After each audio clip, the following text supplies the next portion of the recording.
Now, a hard-hitting finals flashback. The year was 1982. The teams were Port and Glenelg. Neil Cross looks at a preliminary final that holds special memories for former Tiger Graham Corns. Left footer. Kernahan in the front spot. Great mark. It was a very ominous day, there was no doubt. It was a pretty good day for playing football, overcast, the skies were grey, and I just remember Glenelg started so well. After two impressive finals wins, the Bays were full of confidence against the premier of the previous 3 seasons.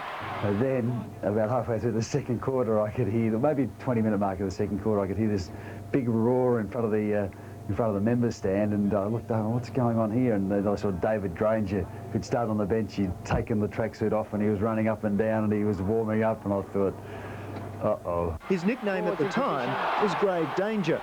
His mission that day was to stand Corns. And not surprisingly, that led to several incidents. See it, Granger just with a beautiful round arm left. There's a little heat out of play. Corns can't believe that Des Foster didn't see it. Belton kept his balance. Port lifted and the Tigers' run was temporarily halted. After half-time, it was just the most unbelievable, ominous, sinister atmosphere that I had at a footy game, because Granger getting every time a Glenelg player went near the ball, if particularly David Granger was around the place, they seemed to get hurt. Granger got rid of Sewer behind the play. David Granger knew every time he went for the ball, there was going to be 3 or 4 Glenelg players trying to run through him. And you notice he came off the ball and stuck his leg out and swung his leg at Stephen Barrett.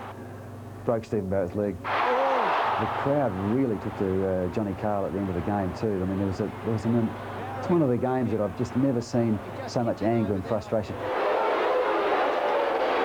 Despite the vociferous support for the Tigers, Port nearly snatched victory. It's a goal to Williams. Port Adelaide were just on such a roll, and Peter McInerney did one of the best things of the season here. You saw the tackle on Russell Ebert. Russell Ebert never got caught with the ball. Belton. Peter McInerney was overrunning down. That was the most memorable part of that match and that season, really, that tackle. Glenelg survived the Port onslaught by just a point, but 6 days later couldn't sustain the momentum, losing the grand final to Norwood by 52 points. Neil Cross, 10 News. Yeah, footy has changed a bit in some ways. South Australia's Peter McIntyre